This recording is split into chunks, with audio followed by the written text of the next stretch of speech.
आहे त्यांना या प्रकारची उदाहरणंही अगदी सोपी जातात। पुढे आहे ते म्हणजे तर वजाबाकी सुद्धा सोपी आहे, तर तुम्ही एकक स्थानावरून सुद्धा करू शकता। पहा 3 मधून 2 गेले तर 1 उरतो, तर एकक स्थानी असलेलं एकच उत्तर आहे पर्याय क्रमांक 2, म्हणजे आपलं उत्तर काय येणार आहे पर्याय क्रमांक 2। कधी कधी तुम्हाला पूर्ण क्रिया करावी लागते किंवा बऱ्याच वेळा काय होतं फक्त एकक स्थानाची क्रिया करून सुद्धा तुम्हाला उत्तर समजतं। जसं 3 मधून 2 गेले किती उरले 1, इथे एक आहे का नाहीये, इथे आहे, इथे नाहीये, इथे नाहीये, म्हणजे आपलं उत्तर काय असणार आहे पर्याय क्रमांक 2। इथे तुम्हाला पूर्ण क्रिया करत बसण्याची गरज नाही। प्रश्न पाहिला की तुम्हाला समजलं पाहिजे की हे आपण पटकन कशा पद्धतीने सोडवू शकतो। यानंतर अजून एक उदाहरण पहा। सोबतच्या आकृतीमध्ये अनुक्रमे चौकोन व स्टारच्या जागी कोणते अंक येतील? पहा चौकोन आणि स्टार अनुक्रमे म्हणजे पहिल्यांदा काय दिले चौकोन, म्हणजे तुम्ही हा जर पर्याय घेतला तर चौकोनाच्या जागी 7 ठेवून बघायचा आणि स्टारच्या जागी 4 ठेवून बघायचा। हा घेतला तर चौकोनाच्या जागी 2 आणि 6 आणि स्टारच्या जागी 2। मग पहा आता खाली 3 उरते, मग 7 मधून 4 गेले तर 3 उरतात आणि 8 मधून 5 गेले तर 3 उरतात, म्हणजे हे दोन्ही पर्याय बरोबर आहे। इथे मात्र काय येतं, इथे 4 उरतील आणि इथे 2 उरतील, म्हणजे आपलं उत्तर काय असणार आहे अ आणि क। अ आणि क कुठे आहे पर्याय क्रमांक 4। तर इथे प्रत्यक्ष वजाबाकी करत न बसता तोंडी सुद्धा तुम्ही करू शकता की 3 कशामध्ये उरत आहे वजाबाकी केल्यानंतर।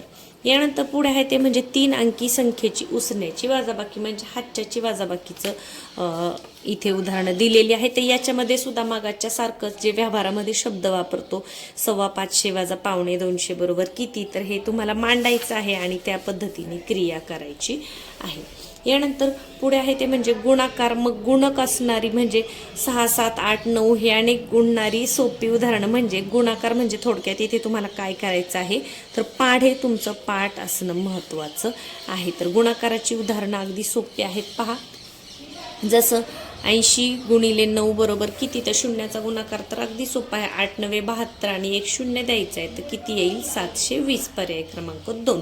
कोणत्याही संख्येला शून्याने गुणलं तर उत्तर 0 येते, हे लक्षात ठेवायचं। 60 गुणिले 0 बरोबर किती 0। शून्याला कोणत्याही संख्येने गुणलं किंवा कोणत्याही संख्येला शून्याने गुणलं तरी उत्तर किती येतं तर 0 येतं। हा एक नियम तुम्हाला माहीत असला पाहिजे। अजून याच्यामध्ये पहा इथे एक आपल्याला दिसतंय की 7 गुणिले स्टार बरोबर 0, तर सोबतच्या उदाहरणात स्टारच्या जागी कोणता अंक पाहिजे, तर पहा 0च पाहिजे। 7ला शून्याने गुणलं तर उत्तर 0 येईल, म्हणजे याचं उत्तर काय आहे फक्त क योग्य पर्याय क्रमांक 3। तर हे सोपं आहे। यानंतर इथे जशी शाब्दिक उदाहरणं बघा, एका संख्येच्या 6 पटीतून त्या संख्येची 5 पट संख्या वजा केली तर 4 बाकी उरते, तर ती संख्या कोणती? म्हणजे इथं तुम्हाला काय करायचंय, जास्त टेन्शन घेत बसायचं नाही। एका संख्येच्या 6 पटीतून 5 पट, म्हणजे समजा आता पहिला पर्याय घेतला 6ची 6 पट किती 6 6 36, मग 36 लिहिलं आणि 5 पट किती 6 पंचे 30, 36 मधून 30 वजा केले तर किती उरतात 6 उरतात आणि आपल्याला काय सांगितले बाकी 4 उरले पाहिजे। मग पहा 6 पंचे 30, दुसरा पर्याय घेतला मी 5 आणि 5 5 25, म्हणजे किती उरेल 5 उरेल, म्हणजे हे सुद्धा आपलं उत्तर नाही। तोंडी पण करू शकता आणि असं पण करू शकता। आता 6 चोक 24, 4 जर घेतलं तर आणि 4 पंचे 20, 24 मधून 20 गेले उत्तर किती येते 4 बाकी उरत आहे, म्हणजे आपलं उत्तर काय आहे तर पर्याय क्रमांक 3। जेव्हा पड दिलेली असेल तेव्हा एक एक पर्याय घ्या आणि त्यानुसार पडताळून पाहायचं आहे। यानंतर पुढे आहे 2 अंकी किंवा 3 अंकी संख्यांना 2 अंकी संख्येने गुणणे आणि शाब्दिक उदाहरण अगदी सोपं आहे। जसं पहा शाब्दिक उदाहरणांमध्ये आपण हे उदाहरण घेऊया, 80 गुणिले स्टार बरोबर 1200। तर आता पहा तर स्टार बरोबर किती, म्हणजे किती इथे घेतल्यानंतर 1200 येईल।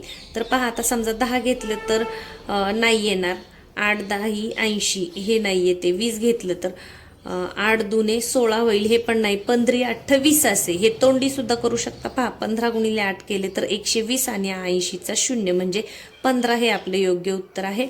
यानंतर 25 5 सव्वाशे 25 150 25 7 75 25 8 200 हे सुद्धा नाही आहेत. म्हणजे आपलं उत्तर काय आहे, फक्त क योग्य. म्हणजे 15 जर इथे घेतले तर 15 8 20 म्हणजे 120 आणि हा एक 0 म्हणजे 1200 आपलं उत्तर बरोबर येत आहे. तर ज्यांचे पाढे व्यवस्थित पाठ असतील तर त्यांचं हे तोंडी सुद्धा सोडवता येणार आहे.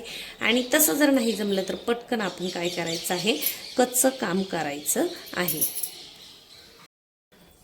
अजून एक उदाहरण पहा. आता 3 अंकी इथे गुणाकार दिलाय. दिसताना आपल्याला वाटतं अरे खूप मोठा गुणाकार आहे, 101 11 आणि 0. पण पहा इथे दोन्हीकडे गुणाकाराची क्रिया आहे आणि उदाहरणामध्ये 0 आहे. म्हणजे याचं उत्तर काय येणार आहे, 0च येणार आहे. म्हणजे कोणत्याही संख्येला 0ने गुणलं तर उत्तर 0 येतं. मग इथं कोणतंच वेळ न घालवता अगदी 2 ते 3 सेकंदामध्ये तुमचं उत्तर येऊन जाणार आहे. पर्याय क्रमांक 3. तर या पद्धतीने तुम्हाला जर गुणाकाराचे नियम माहीत असतील तर कोणताही प्रश्न तुम्ही अगदी पटकन शोधू शकता.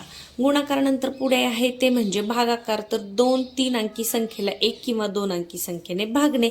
म्हणजे तुमच्या लक्षात येत असेल जेव्हा तुम्ही इयत्ता 3रीला जाता तेव्हा तुमचे 25 ते 30 पर्यंत पाढे पाठ असणं फार आवश्यक आहे. मी प्रत्येक व्हिडिओमध्ये सांगत असते की पाढे रोज म्हणा, रोज म्हटले की ते आपोआप पाठ होतात, कधीही विसरत नाहीत. तर किमान 30 पर्यंतचे पाढे तुम्हाला आले पाहिजे. पाढे आल्याशिवाय गुणाकार भागाकाराची उदाहरणं आपल्याला समजत नाही. हे शब्द सुद्धा तुम्हाला लक्षात ठेवायचे की ज्याने भागतो त्याला भाजक म्हणतात, ज्याला भागतो त्याला भाज्य म्हणतात. हा भागाकार आणि ही बाकी हे तर अगदी सोपं आहे. यानंतर याची उदाहरणं पहा. आता साधी सोपी सुद्धा उदाहरणं दिलेली आहेत आणि इथे काय दिले, समजा या भागाकारामध्ये बाकी किती. आता काय करायचं माहिती का, हे जे भागाकाराची क्रिया आहे ते या पद्धतीने उभं मांडत न बसता आडवा भागाकार शिकायचा आहे. जसं 54/7. आता पहा 54/7. आता आडवा भागाकार कसा करायचा याच्यासाठी एक मी सेपरेट व्हिडिओ बनवलेला आहे, तो आपल्या चॅनलवर आहे, तुम्ही नक्कीच पहा. आता हे असं मांडत नाही बसायचं 54/7 आणि मग या पद्धतीने मांडणीला काय होतं, वेळ जातात. आता पहा 7 5 35 7 2 42 7 7 49 7 8 56 म्हणजे 7 7 49. मग 54 मधून 49 गेले, 50 आणि 4 म्हणजे बाकी किती उरते, 5. म्हणजे एका पायरीमध्ये इथं तुमचं उत्तर येऊन जात आहे. तर कुठे आहे, 5, पर्याय क्रमांक 3. तर या पद्धतीने आडवा भागाकार हा तुम्हाला आला पाहिजे. आता अजून एक उदाहरण पहा. 3 अंकी मोठ्यात मोठी संख्या व 1 अंकी मोठ्यात मोठी संख्या यांचा भागाकार विचारले. आता 3 अंकी मोठ्यात मोठी संख्या कोणती, 1 अंकी कोणती आहे 9, 2 अंकी कोणती आहे 99 आणि 3 अंकी किती आहे 999. म्हणजे मोठ्यात मोठी संख्या म्हटलं की तुम्हाला फक्त 9999 लिहित जायचे. 3 अंकी विचारले म्हणून मी 3 अंकी लिहिली, भागिले 1 अंकी मोठ्यात मोठी संख्या. आता 1 अंकी मोठ्यात मोठी किती आहे 9. मग हा भागाकार किती सोपा आहे पहा, 9 1 9 9 1 9 9 1 9 म्हणजे 111. कुठे आहे, पर्याय क्रमांक 3 हे आहे तुमचं उत्तर. म्हणजे इथे एकाच पायरीमध्ये या पद्धतीच्या भागाकाराने तुमचं उत्तर मिळून जाणार आहे. आता तुम्हाला मोठ्यात मोठे आणि लहानात लहान संख्या सांगता आलं पाहिजे. जसं पहा लहानात लहान 2 अंकी संख्या कोणती आहे, तर 9 नंतर पहा 2 अंक कुठून सुरू होतात, 10 पासून. म्हणजे 9 नंतर कोणती संख्या आहे ती 10. मग लहानात लहान 1 अंकी संख्या 10 आहे, लहानात लहान 2 अंकी 100 आहे. म्हणजे 1 1 1 1 0 तुम्हाला वाढवत जायचं आहे. आणि मोठ्यात मोठी विचारलं तर 9, 2 अंकी विचारलं तर 99, 3 अंकी विचारलं तर 999. आणि यामध्ये तुम्हाला काय विचारलेलं असतं, फरक विचारलेला असतो, कधी कधी बेरीज विचारली असते, कधी कधी काय होतं, भागाकार विचारलेला असतो. यानंतर पुढे एक प्रश्न आहे पहा. जसं 4 6 आणि स्टार भागिले 7 सोबत 7ने निशेष भाग जाण्यासाठी, निशेष म्हणजे बाकी काहीही उरायला नाही पाहिजे, 0 बाकी उरायला पाहिजे, तो कोणता अंक असेल. जसं आता पहा एक एक पर्याय अशा ह्याच्यामध्ये तुम्हाला काय करायचं, एक एक पर्याय ठेवून बघायचे. जसं आता मी पहिला पर्याय ठेवते 9, 4 6 आणि 9 भागिले 7 करूया. 4 6 9 भागिले 7. हे 9 कुठून घेतलं, पहिला पर्याय घेतला. 7 त्रिक 21 7 चौक 28 7 5 35 7 सकून 42 7 7 49 7 सकून 42 43 44 45 46 म्हणजे 4 उरले आणि 7 7 49. म्हणजे इथे पहिल्याच पर्याय घेतलाय आणि आपला भाग पूर्ण गेलेला आहे, बाकी 0 उरलेली आहे. मग आपलं उत्तर काय आहे, पर्याय क्रमांक 1. आता बाकीचं पडताळत बसायचं का नाही, इथे अ ब कड असं दिलेलं नाहीये, त्याच्यामुळे पर्याय क्रमांक 1 हेच आहे तुमचं उत्तर. आता हे उदाहरण पहा. एका करंडीमध्ये 5 आंबे आहेत, याप्रमाणे 535 आंबे भरण्यासाठी किती करंड्या लागतील. म्हणजे इथे काय करायचं आपल्याला, भागाकार. मग 535 भागिले 5. आता पहा 535 भागिले 5 काय करायचं 5 एक्के 5 आणि आता 5 7 35 आहे म्हणून इथे लगेच 7 लिहायचं का तर नाही. आपण एकदा भाग दिल्यानंतर दुसऱ्या वेळेस आपण एक एक अंक घेत असतो. डायरेक्ट 2 अंक घ्यायचे असतील तर मध्ये शून्याचा भाग द्यावा लागतो आणि म्हणजे शून्य लिहायचा आणि मग आता 5 7 35 असं तुम्ही लिहू शकता. म्हणजे 107 कुठे आहे 107 पर्याय क्रमांक 2. आता पहा ज्या विद्यार्थ्यांचं घाई गडबडीमध्ये चुकेल तर इथे 17 सुद्धा तुम्हाला फसवण्यासाठी दिले. बऱ्याच वेळा विद्यार्थी काय करतो 535 भागिले 5 मग 5 एक्के 5 आणि 5 7 35 आलं 17 आणि लगेच पहिलाच पर्याय दिलेला असतो 17. तर असं करायचं का नाही. जेव्हा एक अंक घेतल्यानंतर पुढे भाग देताना आपण 2 अंक घेतो तेव्हा मध्ये काय करायचं असतं शून्याचा भाग द्यायचा असतो. तर हा नियम विसरू नका. आपलं उत्तर काय आहे पर्याय क्रमांक 2. तर या पद्धतीने भागाकाराची उदाहरणे आहेत इथे. यानंतर निशेष भाग कितीने जाईल तर याच्यासाठी तुम्हाला भाग पण देऊन बघायचा आणि विभाज्यतेच्या ज्या कसोट्या आहेत त्या सुद्धा तुम्हाला वापरता येतात. इथे पहा एका कामगाराचा आठवड्याचा पगार 539 आहे तर त्याचा रोजचा पगार किती तर आठवड्यामध्ये वार किती 7. मग इथे तुम्हाला काय करायचं 7ने फक्त भागायचं आहे. पुढे आहे ते म्हणजे गणिती क्रियांमध्ये अक्षरांचा वापर. अतिशय सोपा आणि तितकाच महत्त्वाचा असा हा भाग आहे. जसं आता म वजा 17 बरोबर 28 तर म बरोबर किती तर 17 किती मधून 17 वजा केल्यावर 28 होतील असं जर करायचं असेल तर या दोन्हींची आपल्याला काय करावे लागते बेरीज करावी लागते. किंवा मग सोपं पहा आता मी पदावलीप्रमाणे तुम्हाला मांडून दाखवते. म बरोबर 17 म वाजा 17 बरोबर 28. आता बरोबर चिन्हाच्या इकडे जाताना हे वाजाचं अधिक होतं अधिकचं वाजा होतं. आता हा नियम लहान मुलांसाठी नाही परंतु माहीत असावं म्हणून मी सांगते. बरोबर मग हे वाजा 17 तिकडे जाऊन 28 अधिक 17 होतात. म्हणजे 17 काय करायचं आपल्याला वाजा दिला असेल तर बेरीज करायची आहे. तर 7 आणि 7 14 आणि 15 5 हात चाला 1 2 आणि 2 4 म्हणजे याचं उत्तर काय आहे 45. तर 45 मधून 17 वजा केल्यानंतर किती उरतात 28 उरत आहे. म्हणजे वजा इथे दिले असेल तर या दोन्हींची बेरीज करून तुम्ही तो अंक मिळवू शकता. आता पहा त भागिले 3 बरोबर 27 तर त बरोबर किती. आता हे भागिले 3 आहे ना ते इकडं गुणाकारामध्ये आणा. गुणिले 3 27 एके 27 27 दुने 54 27 त्रिक 81. मग कुठे आहे आपलं उत्तर पर्याय क्रमांक 1. म्हणजे इथे तुम्हाला थोडक्यात लक्षात काय ठेवायचं जेव्हा असं दिलेलं असतं ना तर इथे जी क्रिया दिली त्याच्या विरुद्ध क्रिया या दोन्हींची करायची. इथे वजाबाकी दिली तर मी या दोन्हींची बेरीज करणार. इथे बेरीज दिली तर या दोन्हींची वजाबाकी करायची. इथे भागाकार दिलाय तर या दोन्हींचा मी काय करणार गुणाकार करणार. इथे बेरीज दिली आता या दोन्हींची काय करायचं आपण वजाबाकी करायची. म्हणजे उलट क्रिया तुम्हाला करायची आहे आणि हे अगदी सोपं आहे. तर हे जे व्यवस्थित सोडून दाखवलेलं आहे त्याचा व्हिडिओ सुद्धा आपल्या चॅनलवर आहे. तुम्ही जर नियमित व्हिडिओ पाहता असाल तर यामधली प्रत्येक उदाहरणं आपण सोडवून दिलेली आहेत. पुढे अगदी महत्त्वाचं आलेलं आहे ते म्हणजे पदावलीमध्ये मी मगाशी सांगितलं कंचे भागू बैव. सुरुवातीला कंस सोडवायचा नंतर भागाकार नंतर गुणाकार नंतर बेरीज आणि वजाबाकी.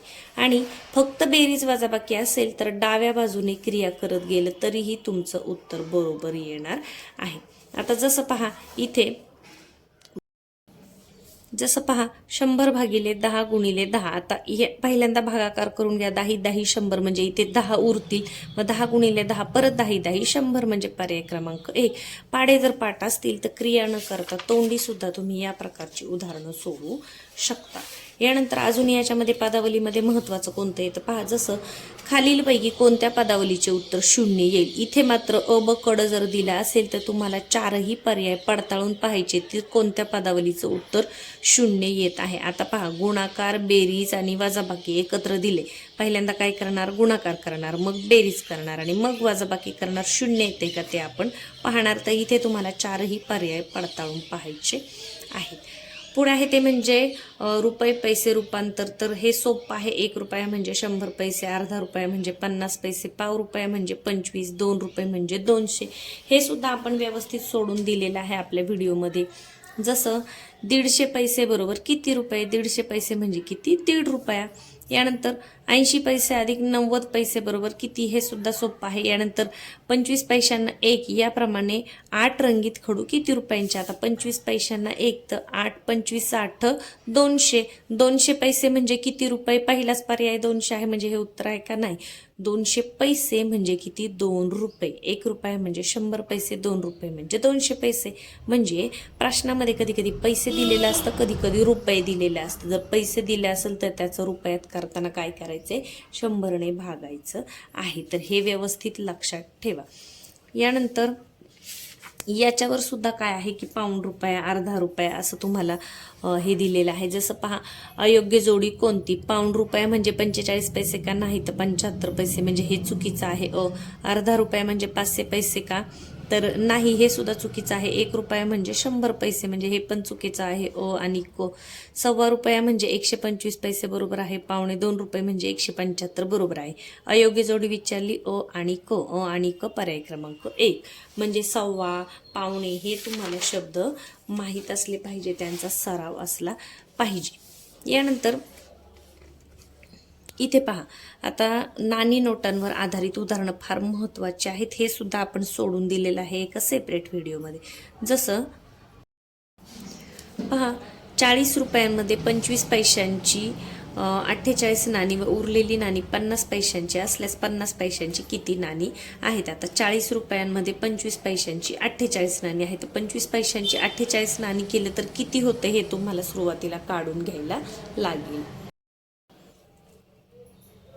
आता अशा उदाहरणांमध्ये तुम्हाला काय करायला लागेल, जसं 40 रुपयामध्ये 25 पैशांची 48 नाणी, तर 25 पैशांची 48 नाणी म्हणजे किती हे तुम्हाला सुरुवातीला काढून घ्यायला लागेल. तर 48 गुणिले 25 जर केलं, 2 अंकीचा जर गुणाकार तुम्हाला येत असेल तर हे सोपं जाईल. 25 8 200 शून्य हातच्याले 20, 25 चौक 100 आणि 20 120 म्हणजे किती झाले, 1200. पण हे काय आहेत, पैसे आहेत, म्हणजे याचं रुपये करायचं असेल तर हे 2 शून्य काढून टाकायचे म्हणजे किती, 12 रुपये.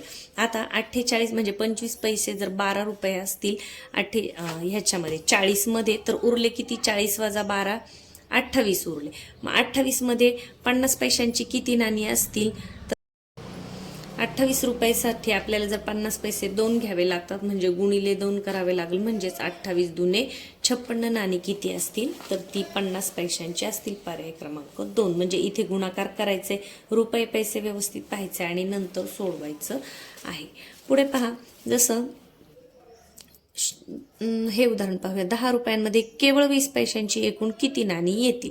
आता 10 रुपये म्हणजे किती पैसे, आता पहा, 1 रुपया म्हणजे 100 पैसे, मग 10 रुपये म्हणजे किती, त्याच्यावर 100चे 2 शून्य द्या, 1000 पैसे. आणि 20 पैशांची विचारले ना, मग भागिले 20 करा. पहा, शून्याला शून्य केला, 2 10 आणि हा एक शून्य म्हणजे 50 नाणी येतील. कुठे आहे, पर्याय क्रमांक 3. म्हणजे ही उदाहरणं सोपी असतात, फक्त गुणाकार भागाकार करताना तुम्हाला रुपयाचे पैशाचे रुपये करताना काय करायचे, रुपयाचे पैसे करताना 2 शून्य वाढवा, पैशाचे रुपये करताना 2 शून्य कमी करा.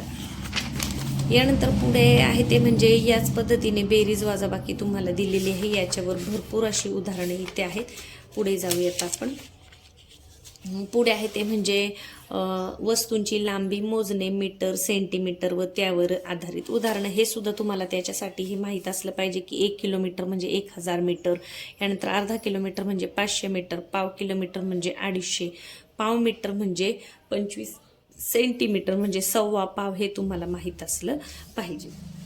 जसं पहा, 3.5 किलोमीटर म्हणजे किती, 3500. कुठे आहे, पर्याय क्रमांक 2. म्हणजे ज्यांचं हे एकक व्यवस्थित पाठ असतील ना, त्यांना इथे जास्त कच्चं काम करावं लागत नाही. पुढे आहे पहा, वस्तुमान म्हणजे जसं आपण लांबी रुंदीचं पाहिलं तसंच वस्तुमान म्हणजे वजनाबाबत मग किलोग्रॅम ग्रॅम रूपांतर. आता किलोमीटर आणि किलोग्रॅम एकसारखंच असतं. जसं एक किलोमीटर म्हणजे 1000 मीटर, तसंच 1 किलोग्रॅम बरोबर 1000 ग्रॅम. म्हणजे आपण जेव्हा दुकानामध्ये जातो आणि अर्धा किलो एखादी वस्तू घेतो म्हणजे तिथे किती येतं, तर 500 येत असतं. 500लाच काय म्हणतात, साडे असं सुद्धा म्हणतात. 750लाच पावणे, 250लाच काय म्हणतात, सव्वा. जसं इथे पहा, 1 किलोग्रॅम 500 ग्रॅम साखर आणली, त्यापैकी 400 ग्रॅम साखर वापरली तर किती उरली? आता 1 किलो आणि 500 मधली 400 ग्रॅम वापरली म्हणजे 1 किलो 100 ग्रॅम उरलेली आहे. पहा 1 किलो आणि 100 ग्रॅम. म्हणजे कच्चं काम न करता बरंचसं आपण तोंडी सोडवू शकतो. इथे पण पहा शाब्दिक उदाहरणं दिलेली आहेत. पाऊण किलोग्रॅम अधिक 1.5 किलोग्रॅम बरोबर किती? आता पाऊण किलोग्रॅम म्हणजे किती? 750. पाऊण किलोग्रॅम म्हणजे 1 पाऊण किलो असं विचारलं आणि 1.5 किलोग्रॅम, 1.5 म्हणजे 1 आणि 500. 1.5 किलो आहे म्हणून मी इथे 0 दिला. तर पहा फक्त काय करायचे, बेरीज करायची आहे. 7 आणि 5 1200, 2 हात आलं, 1 1 2 म्हणजे 2 किलो आणि 250 ग्रॅम. कुठे आहे 2 किलो 250 म्हणजे 2.25 किलो. तर कुठे आहे पर्याय क्रमांक 1. इथे काय करायचे, इथे मी पॉईंट देऊन घेतला कारण 1 किलो आणि 500 ग्रॅम आणि हे पाऊण किलो म्हणजे 750 ग्रॅम. आता मग पॉईंटच्या वरती सुद्धा मी एक पॉईंट दिला आणि जिथे काही नाही तिथे आपण 0 देऊ शकतो. तर या पद्धतीने तुम्ही बेरीज करू शकता. फक्त अशी बेरीज करताना ग्रॅम खाली ग्रॅम आणि किलो खाली किलो मांडायला विसरू नका. पुढचा घटक आहे तो म्हणजे धारकता, म्हणजे द्रव पदार्थ मोजण्याचं. जसं 1 लिटर म्हणजे 1000 मिलीलिटर, अर्धा लिटर म्हणजे 500 मिलीलिटर. जसं पहा 2000 मिलीलिटर बरोबर किती? 2000 मिलीलिटर म्हणजे 2 लिटर. अजून एखादं उदाहरण पाहूया.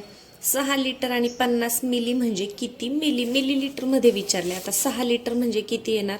6000 मिलीलिटर. आणि किती विचारले? 6 आणि 50 मिलीलिटर. मग इथे खाली फक्त 50 लिहा म्हणजे किती येईल पहा, 6050. या पद्धतीने एका खाली एक जरी मांडलं तरी तुम्हाला समजणार आहे. तर कुठे आहे पहा, पर्याय क्रमांक 3 हे आहे तुमचं उत्तर. नाही तर इथं 6 आणि 50 म्हणजे 650 असं होत नाही. 6 लिटर म्हणजे 6000 मिलीलिटर. मग 6000 मध्ये फक्त 50 मिळवायचे म्हणजे 6050. कुठे आहे पर्याय क्रमांक 3. यानंतर इथे बेरीज वगैरे करायचं हे सोपं आहे. या उदाहरणांमध्ये अवघड असं काहीही नाही. आता इथे पहा, हा एक प्रश्न, बहुपर्यायी प्रश्न बऱ्याच वेळा असतात म्हणून मी हे दाखवत आहे. जसं खालील पर्यायातील बरोबर जोडी कोणती? पाव लिटर म्हणजे 2500 मिलीलिटर येईल का? नाही, हे 2.5 लिटर झालं म्हणजे हे चुकीचं आहे. 5.5 लिटर म्हणजे 5 लिटर आणि 500 मिली हे बरोबर आहे. 3 लिटर म्हणजे 3000 हे पण बरोबर आहे म्हणजे क आणि ब आलं. 2.25 म्हणजे 1750 हे पण बरोबर आहे म्हणजे ब क आणि ड. ब क ड. कुठे आहे पर्याय क्रमांक 4. म्हणजे जिथे बहुपर्यायी असेल तिथे तुम्हाला सगळं तपासून पाहायचं आहे.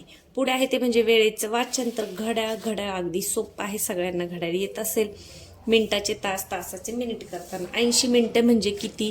तर 80 मिनिटं 60 मिनिटाचा 1 तास म्हणजे 1 तास आणि किती? 60 नंतर वरती 20 मिनिटं उरतील म्हणजे 1 तास 20 मिनिटे.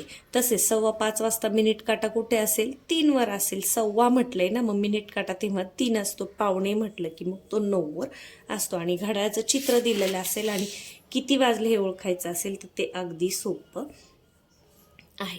पुढे आता तास, मिनिट, दिवस, आठवडे यांचं रूपांतर. आता हा जो तक्ता आहे हा तुम्हाला माहीत असेल. 60 सेकंद म्हणजे 1 मिनिट, 1 दिवस म्हणजे 1 आठवडा, 60 मिनिटं म्हणजे 1 तास, 24 तासांचे 1 दिवस, या पद्धतीने. मग आता पहा, 11:15 वाजले म्हणजे किती वाजून किती मिनिटं झाले? आता 11:15 वाजले म्हणजे 11 वाजून किती झालेली आहेत? 45 मिनिटं झालेली आहे. 11 वाजून 45 मिनिटं म्हणजे 12ला 15 मिनिट कमी आहे. तर असं तोंडी सुद्धा करू शकता. ज्यांना घड्याळ व्यवस्थित येते त्यांना हे अगदी सोपं जाते. 5 दिवस म्हणजे किती तास?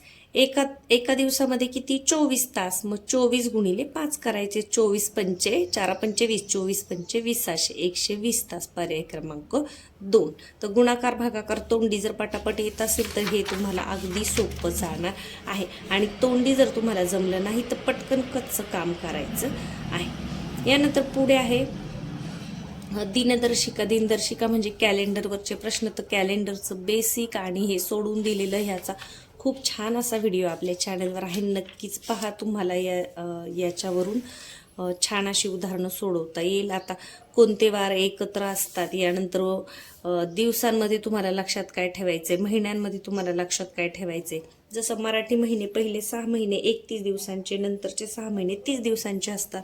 आणि इकडचं आपलं जेव्हा आपण इंग्रजी मोजतो तेव्हा जानेवारी या पद्धतीने बोटांवर मोजायचं आहे. जानेवारी, फेब्रुवारी, मार्च, एप्रिल. खालच्या बाजूला गेलं तर 30 दिवस. फक्त फेब्रुवारीमध्ये काय असतं, 28 दिवस असतात. यानंतर 15 ऑगस्ट 2021ला जर रविवार असेल तर त्याच महिन्यात कोणते वार 5 वेळा येतील. आता पहा, जेव्हा 31 दिवसांचा महिना असतो तर 1, 2, 3 तारखांचे वार 5 वेळा येतात. 30 दिवसांच्या महिन्यात 1 आणि 2 तारखांचे वार 5 वेळा येतात. 29 दिवसांच्या महिन्यामध्ये 1 तारखेचा वार 5 वेळा येतो. आणि 28 दिवसांच्या महिन्यामध्ये सगळे वार काय येतात, 4 वेळा येतात. हे तुम्हाला लक्षात ठेवायचे. मागचा वार काढताना -7 करा, पुढचा वार काढताना +7 करा. तर कॅलेंडरसाठी मी म्हणेल तुम्ही एकदा आपला कॅलेंडरचा जो व्हिडिओ आहे दिनदर्शिकेचा तो व्यवस्थित पहा, तुम्हाला सगळी उदाहरणं समजून जातील. पुढे आहे ते म्हणजे अपूर्णांकाचे वाचन आणि लेखन. तर अपूर्णांकाचं वाचन लेखन अगदी सोपं आहे. 5/4 किंवा 5/4 असं सुद्धा करतात. यानंतर अपूर्णांकाची अशी जर उदाहरणं आली तर ती सुद्धा सोपी असतात. जसं कोणत्या आकृतींचा भाग 1/4 आहे, म्हणजे 4 पैकी 1 कुठे रंगवलाय, 4 पैकी 1 इथे रंगवलाय. यानंतर 4 पैकी 1 नाही, फक्त इथे अ मध्येच आहे, फक्त अ योग्य आहे, पर्याय क्रमांक 2. तर हे सोपं आहे. यानंतर समच्छेद, अंशाधिक, छेदाधिक. समच्छेद म्हणजे समान छेद असणारे, अंशाधिक म्हणजे ज्याचा अंश मोठा आहे असे, छेदाधिक म्हणजे ज्याचा छेद मोठा आहे असे, समच्छेद म्हणजे छेद समान असणारे. आता यांची बेरीज वजाबाकी कशी करतात, तर इथे बेरीज वजाबाकी आता तिसरीसाठी पुढे आहे. इथे सध्या काय आहे की समच्छेद अपूर्णांक किती आहे, अंशाधिक अपूर्णांक कोणता आहे, हे सोपं आहे. आपण बेरीज वजाबाकीकडे जाऊया. समच्छेद अपूर्णांकांची बेरीज वजाबाकी करताना छेद आहे तोच ठेवायचा आणि फक्त काय करायचं, अंशांची बेरीज आणि वजाबाकी करायची. जसं पहा, 3/4 + 7/4 4 आहे असं ठेवायचं. 7 आणि 3 10 म्हणजे 10/4 कुठे आहे, पर्याय क्रमांक 3. हे सोपं आहे. छेद आहे तोच ठेवायचा आहे आणि फक्त अंशाची बेरीज किंवा वजाबाकी करायची आहे. पुढे आहे ते म्हणजे आकृतिबंध. हे सुद्धा अगदी सोपं आहे. पॅटर्न की ज्या पद्धतीचं दिलेलं आहे तेच आपल्याला करायचं आहे. आकृतिबंधानंतर भूमिती सुरू होते. तर भूमितीमध्ये रेष म्हणजे काय, रेषाखंड म्हणजे काय, किरण म्हणजे काय. रेषाखंड म्हणजे दोन्ही बाजूने डॉट दिलेला असतो, म्हणजे दोन्ही बाजूला ते मर्यादित असते, हिला रेषाखंड म्हणतात. रेषा म्हणजे एका बिंदूमधून रेषा म्हणजे दोन्ही बाजूला अमर्याद वाढत जाणारी, किरण म्हणजे एका बिंदूतून एकाच दिशेला वाढत जाणार, तर याला म्हणायचं किरण.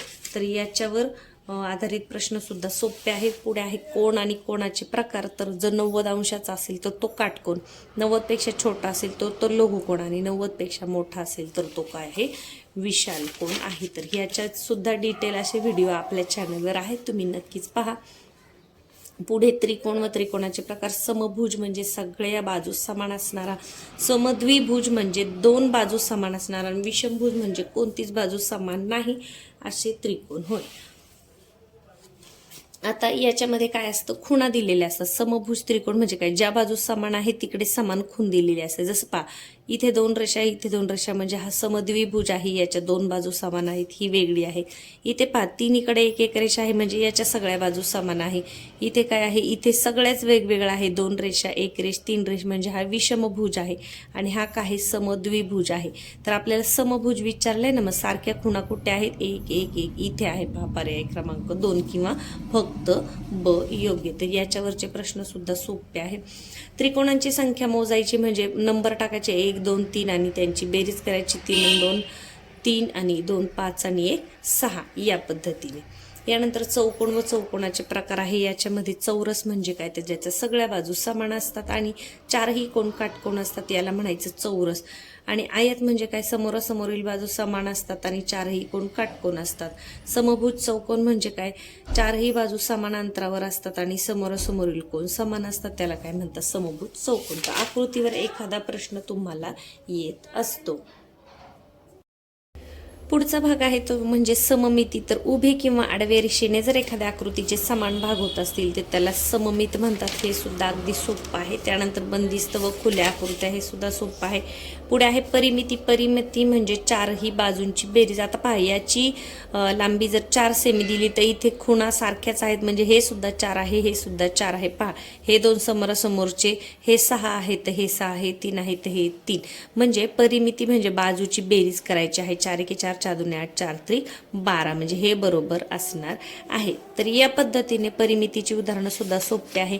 त्याच्या पुढे आहे ते म्हणजे घन आणि इष्टिका. चितिमा याच्यामध्ये कडा किती, पृष्ठे किती याच्यावर आधारित उदाहरणं तुम्हाला दिलेली असतात. यावर व्यवस्थित असे व्हिडिओ आपल्या चॅनलवर आहेत, तर ते नक्कीच तुम्ही पहा, म्हणजे तुम्हाला याचा फायदा होईल. तर मला अशी नक्कीच खात्री आहे की आजच्या या उजळणीच्या व्हिडिओचा तुम्हाला नक्कीच उपयोग होईल.